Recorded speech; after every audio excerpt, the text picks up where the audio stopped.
재수감이냐 또 석방이냐 운명을 가른 세계 재판 결과 이재용 부회장은 결국 재수감되게 됐습니다. 네, 이동우 YTN 보도국 선임 기자 그리고 신은숙 변호사와 함께 오늘 선고 결과 분석해 보겠습니다. 안녕하십니까? 네, 안녕하십니까? 안녕하세요.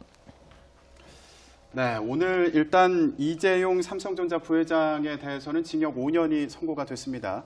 좀 구체적으로 선고 내용을 정리를 해봤으면 좋겠어요. 그렇죠. 전부 지금 5가지 혐의를 이재용 부회장한테 이제 적용을 했단 말입니다. 네. 그중에 5가지 혐의가 다 인정이 되긴 했습니다. 근데 네. 문제는 이제 각 혐의마다 이제 일부가 이제 무죄가 되는 경우가 있거든요. 예를 들면 대표적으로 이제 뇌물공여 혐의가 이제 제일 중요한 혐의인데 네. 뇌물공여 혐의를 전부 433억을 적용했습니다만 오늘 인정된 것은 전부 승마 지원과 관련된 73억 원 정도 하고 네. 그리고 동계스포츠영재센터에 지원한 16억 그래가지고 약 한 89억 원 정도, 88억 원 정도가 네. 이제 뇌물로 인정이 됐고요.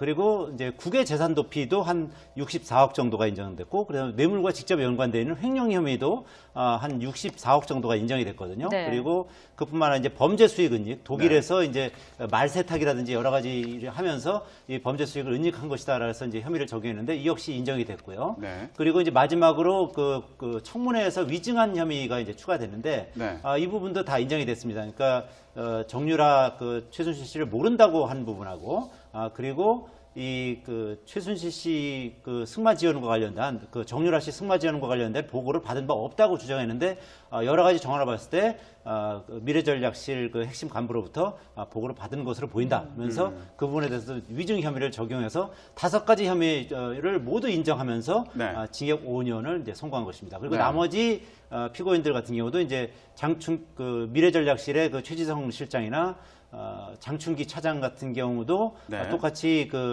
혐의가 인정이 된다면서 징역 4년을 선고했고요. 네. 네. 법정 구속까지 했죠. 네. 그리고 박상진 전 삼성전자 사장, 승마협회 회장을 했죠. 그리고 황성수 전무 이 2명 같은 경우는 승마협회 관련 일을 하면서 여러 가지 국외 재산 도피라든지 이제 말 세탁이라든지 이 최순실 씨가 세웠던 코어 스포츠하고 이렇게 협약을 맺는다든지 네. 이런 부분에 이제 승마 지원 관련해서 이제 직접적으로 연관된 인물이고 중간에 이제 위증을 한다든지 아니면 범죄 관련 혐의를 숨기려고 계속 노력을 했기 때문에 이런 사람들에게도 징역형과 함께 집행유예를 같이 선고했죠. 그러니까 박상진 사장 같은 경우는 징역 3년에 집행유예 5년. 네. 그리고 황성수 전무 같은 경우는 징역 2년 6개월에 집행유예 4년. 그래서 오늘 이 2명은 이제 법정 구속되지는 않고 이제 집행유예가 선고됐기 때문에 네. 오늘 이제 풀려난 그런 상황이 되겠습니다. 네. 자, 변호사님. 이 5가지 혐의에 대해서 원래 기준이 되는 형량이 있지 않습니까? 네. 그것과 비교해 봤을 때 오늘 선고 내용을 보면 어느 정도라고 판단할 수 있을까요? 사실 기준이 되는 형량하고 뇌물액수로 봤을 땐 사실은 삼성그룹이라고 하니까 이 금액 자체가 적을 수 있을지만 일반적으로 뇌물죄와 비교했을 땐 상당히 큰 금액입니다. 네. 그래서 전체적인 형량을 보면 특경각법의 횡령이라든가 이런 부분은 사실 최고형이 무기형이고 그다음에 네. 최고 구간에 정해져 있기 때문에 10년 이상의 형들이 있습니다. 네. 이 5가지 형에 대해서 사실은 법적으로 볼 땐 한 번 가중을 해서 하한을 15년 이상으로 형을 내릴 수가 있었고 최고 구간은 무기형이 있습니다. 네. 그러면 범죄 개수가 일단은 5개이고 그다음에 최고 구간에 속해 있고 그다음에 본인이 범행을 부인하는 부분이 있고 이런 부분을 생각했을 때 사실 일반적인 저희 형사법적인 정서로 봤을 때 5년형은 좀 낮다고 볼 수도 있습니다. 네. 왜 그러냐면 이제 국외재산 도피 같은 경우도 50억 이상 되면은 징역 10년 이상에 처하도록 되어 있거든요. 그리고 특정경제가중처벌법상의 횡령 혐의도 50억이 넘을 경우에는 5년 이상의 징역형에 처하도록 되어 있는데 네. 그런데 오늘 어쨌든 그 혐의를 다 인정을 하면서 50억 이상의 혐의를 인정하면서도 징역 5년형이 선고됐단 말입니다. 물론 이제 뇌물공여 혐의는 5년 이하 징역이지만 네. 이 여러 가지를 다 해봤을 때는 이런 혐의가 5개가 다 인정된다고 했을 때는 징역 5년은 그렇게 높은 형은 아니다 이렇게 볼 수 그러니까 있습니다. 일반적인 예로 들어보면 사실은 말단 공무원이 1천만 원 정도의 뇌물을 받은 사안에서도 사실 징역 1년을 훌쩍넘는 형들이 나오고 있거든요. 네. 그런 부분을 봤을 때 뇌물 X라든가 기간이라든가 이런 부분 봤을 때는 5년형이 낮다고 생각할 수도 있습니다. 네, 예. 지금 저희가 현장 화면을 보여드리고 있는데요. 지금 이 시각 서울구치소 화면입니다. 이재용 삼성전자 부회장이 오늘 재판을 마치고 서울구치소로 조금 전에 돌아왔다는 소식이 들어왔고요. 변호사님, 지금 서울구치소로 되돌아갔는데 이후의 절차는 어떻게 되는 건가요? 계속 수감되어 있는 거죠. 계속 수감되어 있는데 문제는 이제 1심이 끝났기 때문에 2심에서 얼마까지 구속이 될 수 있느냐라는 것이 문제입니다. 일단 2심이 끝나고 나면 2심에서 구속 기간을 새로 이제 갱신을 하게 되거든요. 예. 그래서 법적으로 이제 4개월 정도지만 최대 6개월까지 수감을 해서 재판을 할 수 있습니다. 네. 다만 다만 1심 기간이 이렇게 길어지고 이제 집중 심리를 하다 보니까 재판 기일도 많고 과연 2심도 그러니까 그 기간 내에 끝낼 수 있을까? 6개월 내에 끝낼 수 있을까라는 의구심이 들 수는 있지만 2심은 사실 새로운 증거가 나타나거나 법리 공방이 붙지 않는 한은 1심보다는 짧게 진행되는 게 일반적이거든요. 네. 그래서 이재용 그 부회장 같은 경우는 현재까지 구치소에서 수감생 상태에서 2심 재판을 계속 오가게 될 것입니다. 오늘 1심 결과에 대해서 많은 이목이 집중이 됐었는데 앞서 검찰이 12년을 구형했었거든요. 근데 오늘 5년으로 선고가 났습니다. 많이 감형이 됐는데 그 배경은 뭐가 있을까요? 그 감형이 됐다라기보다 이제 정확히 말하면 검사가 구형한 거에 비해서 적게 예. 양형을 내렸다라는 것인데 네. 그것을 예측을 하다 보면 이제 예측을 해보면 판결문을 보지 않았으니까 정확히 알 수는 없지만 사실은 정부라든가 대통령이 요구하는 부분에 대해서 그룹 회장으로서 이제 그룹의 그 현안 문제 해결을 이런 문제도 물론 있어서 부정한 청탁을 할 수 있지만 과연 이것을 거절할 수 있었겠느냐 이런 부분이 좀 감안이 되지 않았을까 싶고 네. 또 하나 뭐 일반적인 기준이지만 이재용 부회장이 정가가 없지 않습니까? 네. 그다음에 그런 부분이 또 있을 것이고 또 한 분 물론 돈이 건너간 부분에 대해서는 이제 계좌이체라든가 명확한 증거가 있긴 했지만 본인이 뭐 일부 시인하고 인정한 부분 이런 부분이 아마 그 양형을 결정하는 데 영향을 미치지 않았을까 생각이 됩니다. 그 외에도 이제 구체적으로 이제 묵시적 청탁은 있었다고 이제 인정했지만 구체적으로 청탁한 부분에 대해서는 인정하지 않았거든요. 이제 네. 그래서 구체적으로 청탁하지 않은 데다가 대통령이 요구하는 것을 거절하기는 쉽지 않았을 것으로 이제 추정이 된다. 네. 그리고 실제로 이번 뭐 삼성물산 합병이라든지 여러 가지를 봤을 때 그것으로 인해서 이재용 부회장이 뭐 상당한 이익을 뭐 얻는다든지 이런 부분은 아직은 구체적으로 실현된 것은 아닌 것으로 보인다. 뭐 이런 그 취지로 오늘 그 양형 이유를 설명을 했거든요. 이제 그런 네. 부분은 상당히 감형을 하는 장량 강경을 하는 네. 그런 사유로 이제 재판장이 설명을 했던 것이죠. 다만 네. 이제 구체적인 청탁에 관련해서 사실은 이재용 부회장이 제가 이런 부정한 청탁을 했습니다. 인정할 리가 없죠. 네. 그러니까 이런 부분에 대해서는 사실은 특검이 직접적인 증거를 이제 찾아냈어야 되는데 본인이 직접적으로 청탁한 적을 없다라고 해야 본인도 감형이 되는 부분이기 때문에 사실 그 부분이 인정을 안 한 건 당연합니다. 네. 어찌 보면 특검 측에서 정확한 직접적인 증거를 찾아냈어야 하는 것이죠. 네. 자, 삼성 측에서도 오늘 재판 이후에 항소하겠다 이렇게 밝혔는데 네. 이후 재판에서 그러니까 뭐 2심이나 3심으로 갈수록 점점 형량이 감형되는 거 아니냐 이런 분석도 이전부터 있었거든요. 어떻게 보십니까? 일반적으로는 2심이 1심보다 이제 불리하게 양형이 되지는 않습니다. 일반적으로는 감형이 되는 것이 이제 일반적이고 네. 또 하나 어찌 보면은 형사재판 절차가 피고인을 위한 절차라고 할 수 있습니다. 그러다 보니까 피해를 보거나 사회적인 법익에 대해서 사회에 얼마나 폐해를 끼쳤느냐 이런 부분을 판단하기보다는 피고인이 억울한 부분이 없겠는가, 피고인이 주장하는 것이 맞는가, 그다음에 이 증거가 검찰이 제시한 증거가 맞는가 이런 부분을 판단하다 보니까 아무래도 피고인에게 감형 요소가 더 많기는 하지만 예. 네. 사회적으로 끼친 폐해가 크다라든가 아니면 파렴치범 같은 경우 오히려 1심보다 중하게 선고되는 경우가 있습니다. 그래서 이유는 특검과 역시 변호인과 어떤 공방이 붙는가, 증거를 어떤 걸 제출할 수 있는가 이 부분에 달려 있다고 봅니다. 네. 예, 이번에 뇌물죄를 판단하는 데 있어서 또 중요한 근거 중 하나가 대가성 아니었습니까? 일단 특검 측은 이재용 부회장이 기업 승계에 도움을 받았다 이런 입장이고 삼성 측은 경영권 승계를 위한 도움이 불필요했다라고 밝혔습니다. 어떤 배경이 있는 건가요? 이와 관련해서 이제 부정한 청탁과 관련해서 구체적 청탁은 그 재판부가 인정하지 않았죠. 예. 그러나 포괄적 청탁 부분 그리고 묵시적 청탁 부분에 대해서는 인정을 했는데 이제 그 여러 가지 정황을 통해서 이제 그걸 인정하게 된 것입니다. 네. 그러니까 예를 들면 청와대 그 민정수석실에서 삼성 경영권 승계를 좀 도와줘야 된다든지 이런 이 보고서를 썼지 않았습니까? 네. 그리고 안종범 그 수첩에도 보면 이와 관련된 부분이 일부 나오고 네. 이런 여러 가지 정황으로 봤을 때 그리고 또 사회적 통념상으로 봤을 때 이 삼성이 여러 가지로 지금 이건희 회장이 지금 와병 중이지 않습니까? 예. 지금 의식이 없는 그런 상황이기 때문에 이 경영권 승계가 삼성의 가장 큰 현안이었고 이런 거 관련한 어떤 묵시적 청탁 이런 게 있지 않았겠느냐라고 이제 법원이 인정을 한 것이죠. 그래서 네. 그런 어떤 나름대로 어떤 대가성, 포괄적 그 어떤 대가성을 인정함으로 인해서 뇌물죄가 이제 인정이 된 것이고 그리고 또 재미있는 부분은 이 경제 공동체라는 부분을 이제 특검에서 많이 주장했지 않습니까? 네. 근데 재판부가 이 부분은 경제적 공동체라는 걸 굳이 증명할 필요가 없다라고 얘기를 했습니다. 뭐냐면 그 최순실 씨라는 사인과 대통령이라는 공무원이 함께 공모를 해서 어떤 그 뇌물을 받는다든지 사익을 추구했을 때 그 네. 돈이 공무원에 가지 않고 그 제3자에게 갔다 하더라도 그것이 결국 같이 공모해서 한 것이기 때문에 그 부분에 있어서는 어떤 경제적 공동체라는 것을 굳이 증명할 필요가 없다라고 예. 오늘 이렇게 못 박았는데 네. 이 부분이 상당히 좀 눈에 띄는 이제 그런 네. 그 오늘 재판 과정의 한 부분이었던 것 그러니까 같습니다. 그런 거죠. 제3자 뇌물 공여에 있어서 박 전 대통령이랑 공무원의 신분이 본인이 아닌 다른 사람한테 경제적인 이익을 주라고 이제 지시를 했다라는 거죠. 그 부분이 최순실일 필요가 꼭 없다는 거죠. 정유라한테 직접적으로 지원이 갔다 해도 박 전 대통령이 아니라 제3자한테 이익이 간 거기 때문에 굳이 최순실하고 박 전 대통령을 공동체로 묶을 필요는 없었다라는 거죠. 법리적인 네. 부분에서 아마 그렇게 판단한 것 같습니다. 네, 그러니까 좀 이어지는 얘기인데요. 박근혜 전 대통령의 재판에 오늘 선고 결과가 어떤 영향을 미칠 것이냐 이것도 관심인데 오늘 선고 내용을 보면요. 삼성 승계 작업에 대해서 박근혜 전 대통령이 관심을 기울였을 것 같다. 뭐 이런 내용도 있고요.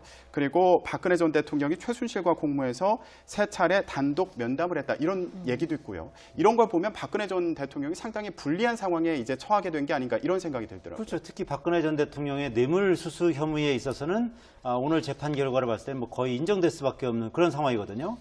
예를 들면은 여러 가지로 이재용 부회장에게 계속 압력을 가하는 듯한 이제 그런 태도를 취했다는 것이고 네. 특히 동계스포츠 영재센터 관련해서도 대통령과 독대 이후에 이재용 부회장이 미래전략실 사람들한테 얘기를 하고 그리고 미래전략 사람들이 최지성 회장과 그 당시 이제 장충기 사장이 제1기획의 스포츠 부문 사장을 맡고 있는 이제 김재열 사장을 통해서 16억을 지원하게 되거든요. 네. 그러니까 이런 여러 가지 이 자금 지원 과정에 박근혜 전 대통령이 일일이 다 관여를 하고 관심을 보였다. 이런 부분을 오늘 재판부가 확실하게 못을 박았거든요. 예. 그러니까 오늘 이 재판부의 판결문과 이 판결 취지는 박근혜 전 대통령의 재판에도 아주 지대한 영향을 미칠 수밖에 없고 박근혜 전 대통령 입장에서는 상당히 불리한 위치에 처할 수밖에 없는 상황이 된 것이죠. 지대한 영향을 미칠 수밖에 없는 게 사실은 박근혜 대통령의 혐의가 18가지 중에서 뇌물 공여가 하나라고 해서 수수죠.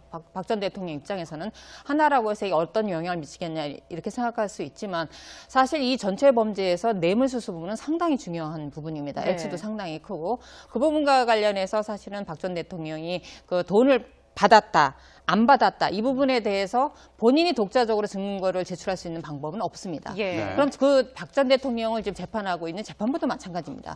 그럼 그 증거들이 다 어디서 오겠습니까? 예. 이재용 부회장의 이 재판에서 진술 조서, 증거, 그다음에 59명의 증인들이 출석해서 한 증언이 있지 않습니까? 네. 네. 이 증언들이 그대로 박 전 대통령의 재판에 사용될 수밖에 없고 직접적으로 아니라도 사용될 수밖에 없고 그다음에 아무리 재판부가 틀려도 이번 재판 결과를 뒤엎고 박 전 대통령한테 무죄를 선고한다? 이거는 사실상 불가능합니다. 그렇다라고 보면 오늘 이재용 부회장의 재판의 결과를 선고한 것이 결국은 박 전 대통령의 뇌물 수수 부분에 대한 유죄 부분에 대한 먼저 선행된 재판이다. 이렇게 봐도 무방할 것으로 보입니다. 예. 그런데 이번 재판에서 또 박근혜 전 대통령과 이재용 삼성전자 부회장의 이 독대 과정에서 어떤 얘기가 오갔는지 정확히 알 수 없다. 그래서 대가성을 좀 입증하기 어렵다. 이런 이야기도 나왔었거든요. 네. 재판부가 이에 대해서 어떻게 이야기를 한 건가요? 이에 대해서 이재용 부회장이 포괄적 지시를 할 수 있는 입장에 있었고 그다음에 박 전 대통령을 통해서 경영권 승계에 도움을 받으려는 의사가 있다고 봤고 네. 그다음에 박 전 대통령이 승마 사업을 지원하라는 것은 결국 정유라를 지원하라고 하는 것이다라는 걸 인식할 수 있었다라고 재판부는 판단을 했다라는 거죠.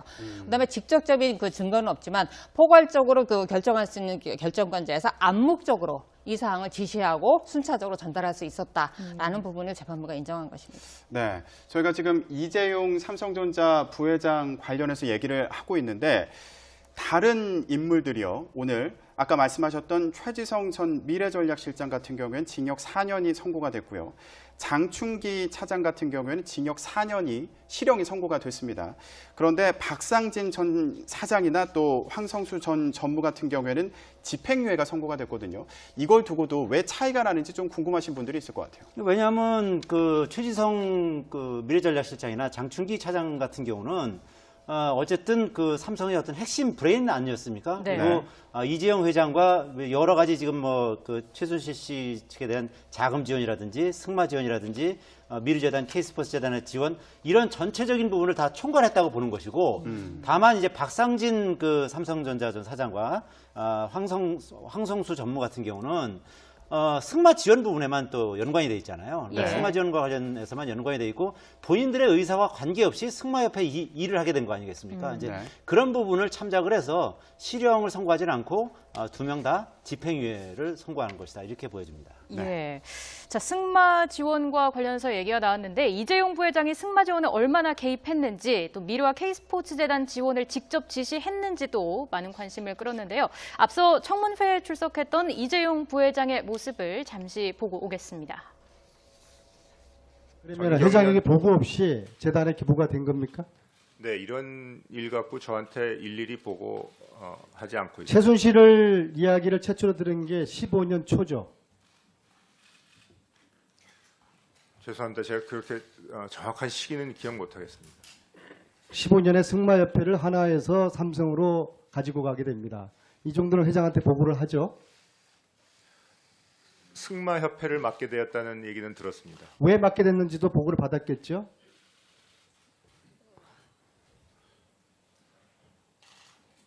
그때 정의는 최순실 이야기를 들었습니다. 맞죠? 아닙니다.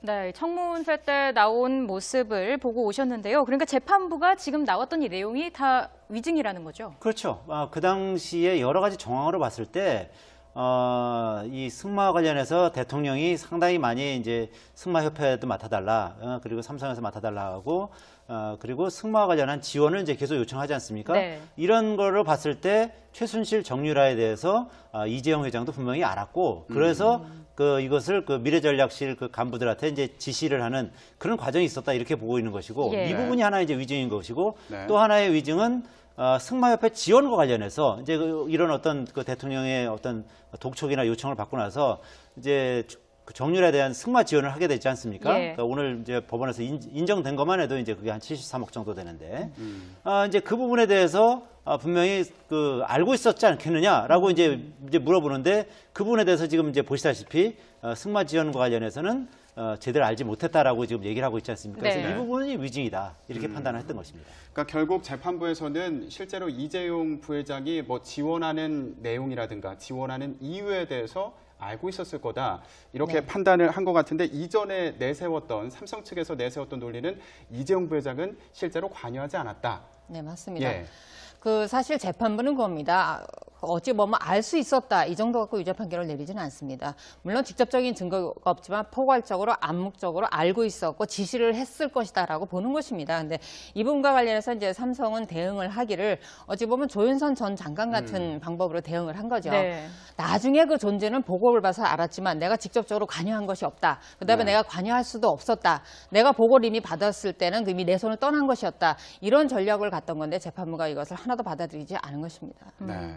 이재용 부회장이 이제 최순실 씨의 존재를 뭐 언제 알았는지 어떻게 알았는지 정유라 씨에 대한 지원의 성격이 뭐였는지에 대해서도 얘기가 많이 나오고 있는데 법원이 이에 대해서 어떻게 판단 내린 건가요? 이제 그 부분에 대해서도 최순실이나 정유라에 대해서도 나름대로 다 인지를 하고 있을 수밖에 없었다는 거죠. 네. 그러니까 결국은 박근혜 대통령이 계속 그 승마와 관련해서 이제 강조를 하고 삼성의 네. 승마협회 회장을 좀 맡아달라 이런 식으로 이제 요청을 하고 이제 하다 보니까 결국 그 승마 관련한 지원은 결국 정유라에 대한 지원으로 볼 수밖에 없다. 네. 그 부분을 충분히 이재용 부회장은 인식하고 있었을 것이다. 이렇게 판단을 하고 있는 것이고, 네.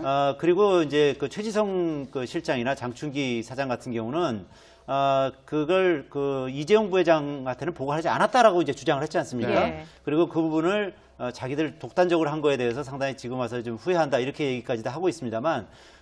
재판장은 이제 그런 부분에 대해서 재판부는 그런 부분을 인정하지 않은 거죠. 결국은 네. 이재용 부회장과 그 미래전략실 간부들이 전부 다 같이 공모를 해서 그 정유라에 대한 승마 지원을 하게 됐다는 것이죠. 그러니까 네. 정유라에 대한 승마 지원은 곧 그 비선실세라고 할 수 있는 최순실에 대한 지원이고, 그리고 박근혜 대통령과 최순실은 아주 그 밀접한 관계에 있다. 그래서 이거를 통해서 뭐 경영권 승계와 관련해서 뭔가 이익을 취해보려는 어떤 그런 뭐 어떤 포괄적이면서도 암묵적인 그런 청탁이 있었다. 이렇게 판단한 것이죠. 오늘 사실 양형이유를 밝히는 중에도 재판부에서 한 얘기가 있습니다. 이재용 부회장은 알고 있었다라는 겁니다. 정유라를 지원하는 것이 최순실을 뒤에 그 딸이라는 것을 알았고, 그다음에 박근혜 대통령 같은 경우도 최순실을 통해서 정유라가 승마 관련 지원을 잘 받고 있는지 보고를 받았다라고 돼 있다라는 거죠. 네. 그러다 보니까 이재용 부회장이 최순실을 몰랐다, 정유라를 지원하는 것이 최순실과의 딸이라는 걸 몰랐다. 그다음에 이것이 본인의 이익과 관련이 없다. 그다음에 박근혜 대통령한테 도움을 요청한 건 아니다. 이런 부분이 성립이 안 된다라는 거죠. 그러니까 연결고리로 봤을 때 분명히 알고 있었고 포괄적으로 지시했다라는 것이 인정됐다라는 거죠. 지금 삼성 측의 주장이 그러니까 결국 뒤집힌 걸로 보이는데 그런 과정에서 뭐 결정적인 영향을 미쳤을 법한 뭐 증거가 있다면 뭐가 있을 수 있을까요? 물론 59명의 이제 증인들이 출석을 해서 증언을 정확히 어떤 부분을 했는지 모르지만 사실 사람의 말이 그 형사 재판에서 가장 신빙성이 없는 건 맞습니다. 네. 하지만 구체적인 정황과 관련해서 그 사람들이 진술하는 거에서 증언이 효력이 있을 수 있고요. 그다음에 간접 증거라고 하는데 대표적으로 안전수석의 수첩이 간접 증거로 인정됐다라는 거죠. 예. 그럼 이 부분이 간접 증거이기 때문에 유죄의 증거로 사용될 수 없느냐? 그렇지 않습니다. 직접 증거가 없을 때 물론 간접 증거만으로 유죄를 내리는 부분에서 대단히 신중해야 되는 것은 맞지만 이 간접 증거라는 것이 누가 봐도 안전수석의 꼼꼼한 성격 때문에 본인이 직접 박 전 대통령의 말을 듣고 지시를 듣고 메모했다라는 것이 다른 증거에 의해서 일부 이렇게 인정이 되는 것들이 있습니다. 예. 그러다 보니까 그 일부만 그럼 허위고 일부는 진실일 것이냐? 그러지 않다라는 거죠. 그래서 다 간접 증언들이 모여서 결국은 그 유죄의 심증을 형성하게 했다라는 거죠. 물론 재판부가 자유심증주의에 의해서 어떤 결론을 내릴지에는 뭐 재판부의 재량이긴 하지만 간접 증거가 직접 증거 못지않은 역할을 했다 이렇게 볼 수 있습니다. 예. 자, 최순실을 알았다는 게 재판부의 판단인데 이 점 역시 아까 저희가 잠깐 언급을 했지만 박근혜 전 대통령 재판에도 상당한 영향을 미치지 않을까 싶은데요. 당연하죠. 아까 제가 말씀드렸듯이 그 경제적 공동체라는 개념이 굳이 필요하지 않다라고 이제 재판부가 그 부분에 대해서 이제 확실하게 못을 박았지 않습니까? 네. 그러니까 결국 그 박근혜 전 대통령과 최순실 씨는 사실상 한 몸이다 이렇게 보는 것이고, 이 그 뇌물수수 부분을 공모했다고 지금 보고 있는 것이죠. 그러니까 최순실 씨가 박근혜 전 대통령에게 요구를 하고 여러 가지 그 지원해달라고 요구하고 박근혜 전 대통령이 삼성 측에 요청하는 뭐 이런 그 계통으로 이제 여러 가지 이제 공모하고 사건이 꾸려졌다. 이렇게 보고 있는 것이거든요. 그러니까 박근혜 전 대통령 입장에서도 오늘 이 재판부가 이런 부분에 대해서 확실하게 그 못을 박으면서 실형을 선고했고 여러 가지 혐의를 다 인정을 했지 않습니까? 특히 뇌물공여 부분에 대해서 인정한 부분은 상당히 그 박근혜 전 대통령과 그 변호인 입장에서 봤을 때는 치명상이다 이렇게 보여질 것 같고 이게 뭐 당장 그 어떤 특단의 대책을 세우기가 쉽지 않은 뭐 그런 상황에 처하신 것이라고 볼 수 있는 것입니다. 네. 자, 오늘 이재용 부회장에 대한 선고 결과가 앞으로 또 박근혜 전 대통령의 재판엔 어떤 영향을 미칠지 주목됩니다. 네, 이동우 YTN 보도국 선임 기자 그리고 신은숙 변호사와 함께 얘기 나눴습니다. 두 분 고맙습니다. 고맙습니다. 사안에서도 사실 징역 1년을 훌쩍넘는 형들이 나오고 있거든요. 그런 부분을 봤을 때 뇌물 X라든가 기간이라든가 이런 부분 봤을 때는 5년형이 낫다고 생각할 수도 있습니다. 네, 지금 저희가 현장 화면을 보여드리고 있는데요. 지금 이 시각 서울구치소 화면입니다. 이재용 삼성전자 부회장이 오늘 재판을 마치고 서울구치소로 조금 전에 돌아왔다는 소식이 들어왔고요. 변호사님, 지금 서울구치소로 되돌아갔는데 이후의 절차는 어떻게 되는 건가요? 계속 수감되어 있는 거죠. 계속 수감되어 있는데 문제는 이제 1심이 끝났기 때문에 2심에서 얼마까지 구속이 될 수 있느냐라는 것이 문제입니다. 일단 2심이 끝나고 나면 2심에서 구속기간을 새로 이제 갱신을 하게 되거든요. 그래서 법적으로 이제 4개월 정도지만 최대 6개월까지 수감을 해서 재판을 할 수 있습니다. 다만 1심 기간이 이렇게 길어지고 이제 집중 심리를 하다 보니까 재판 기일도 많고 과연 2심도 그러니까 그 기간 내에 끝낼 수 있을까? 6개월 6개월 내에 끝낼 수 있을까라는 의구심이 들 수는 있지만 2심은 사실 새로운 증거가 나타나거나 법리 공방이 붙지 않는 한은 1심보다는 짧게 진행되는 게 일반적이거든요. 네. 그래서 이재용 그 부회장 같은 경우는 현재까지 구치소에서 수감생 상태에서 2심 재판을 계속 오가게 될 것입니다. 오늘 1심 결과에 대해서 많은 이목이 집중이 됐었는데 앞서 검찰이 12년을 구형했었거든요. 근데 오늘 5년으로 선고가 났습니다. 많이 감형이 됐는데 그 배경은 뭐가 있을까요? 그 감형이 됐다라기보다 이제 정확히 말하면 검사가 구형한 거에 비해서 적게 예. 양형을 내렸다라는 것인데 네. 그것을 예측을 하다 보면 이제 예측을 해보면 판결문을 보지 않아 재수감이냐 또 석방이냐 운명을 가른 세계 재판 결과 이재용 부회장은 결국 재수감되게 됐습니다. 네, 이동우 YTN 보도국 선임 기자 그리고 신은숙 변호사와 함께 오늘 선고 결과 분석해 보겠습니다. 안녕하십니까? 네, 안녕하십니까. 안녕하세요. 네, 오늘 일단 이재용 삼성전자 부회장에 대해서는 징역 5년이 선고가 됐습니다. 좀 구체적으로 선고 내용을 정리를 해봤으면 좋겠어요. 그렇죠. 전부 지금 5가지 혐의를 그 이재용 그 부회장한테 이제 적용을 했단 말입니다. 네. 그중에 5가지 혐의가 다 인정이 되긴 했습니다. 근데 네. 문제는 이제 각 혐의마다 이제 뭐 일부가 이제 무죄가 된 경우가 있거든요. 예를 들면 대표적으로 이제 뇌물공여 혐의가 이제 제일 중요한 혐의인데 네. 뇌물공여 혐의를 전부 433억을 적용했습니다만 오늘 인정된 것은 전부 그 승마 지원과 관련된 73억 원 정도 하고 네. 그리고 동계스포츠영재센터에 지원한 16억 그래가지고 약 한 89억 원 정도, 88억 원 정도가 이제 그 뇌물로 인정이 됐고요. 그리고 이제 국외 재산 도피도 한 64억 정도가 인정됐고 그다음에 뇌물과 직접 연관되어 있는 횡령 혐의도 한 64억 정도가 인정이 됐거든요. 네. 그리고 그뿐만 아니라 이제 범죄 수익 은닉 독일에서 이제 말 세탁이라든지 여러 가지 일을 하면서 이 범죄 수익을 은닉한 것이다라서 이제 혐의를 적용했는데 이 역시 인정이 됐고요. 네. 그리고 이제 마지막으로 그 청문회에서 위증한 혐의가 이제 추가됐는데 네. 이 부분도 다 인정이 됐습니다. 그러니까 정유라 그 최순실 씨 혐의에 대해서 원래 그 기준이 되는 형량이 있지 않습니까? 네. 그것과 비교해 봤을 때 오늘 선고 내용을 보면 이 어느 정도라고 판단할 수 있을까요? 사실 기준이 되는 형량하고 뇌물액수로 봤을 땐 사실은 뭐 삼성그룹이라고 하니까 이 금액 자체가 적을 수 있을지만 일반적으로 뇌물죄와 비교했을 땐 상당히 큰 금액입니다. 네. 그래서 전체적인 그 형량을 보면 그 특경각법의 횡령이라든가 이런 부분은 사실 최고형이 무기형이고 그다음에 네. 그 최고 구간에 정해져 있기 때문에 10년 이상의 형들이 있습니다. 네. 이 5가지 형에 대해서 사실은 법적으로 볼 땐 한 번 가중을 해서 하한을 15년 이상으로 형을 내릴 수가 있었고 최고 예. 구간은 무기형이 있습니다. 네. 그러면 범죄 개수가 일단은 5개이고 그다음에 최고 구간에 속해 있고 그다음에 본인이 범행을 부인하는 부분이 있고 이런 부분을 생각했을 때 사실 일반적인 저희 형사법적인 그 정서로 봤을 때 5년형은 좀 낮다고 볼 수도 있습니다. 네. 왜 그러냐면 이제 국외재산 도피 같은 경우도 50억 이상 되면은 징역 10년 이상에 처하도록 되어 있거든요. 그리고 특정경제가중처벌법상의 횡령 혐의도 50억이 넘을 경우에는 5년 이상의 징역형에 처하도록 되어 있는데 네. 그런데 오늘 어쨌든 그 혐의를 다 인정을 하면서 50억 이상의 혐의를 인정하면서도 징역 5년형이 선고됐단 말입니다. 물론 이제 뇌물공여 혐의는 5년 이하 징역이지만 네. 이 여러 가지를 다 해봤을 때는 이런 혐의가 5개가 다 인정된다고 했을 때는 징역 5년은 뭐 그렇게 높은 형은 아니다 이렇게 볼 수 그러니까 있습니다. 일반적인 예로 들어보면 사실은 말단 공무원이 1천만 원 정도의 뇌물을 받았으니까 정확히 알 수는 없지만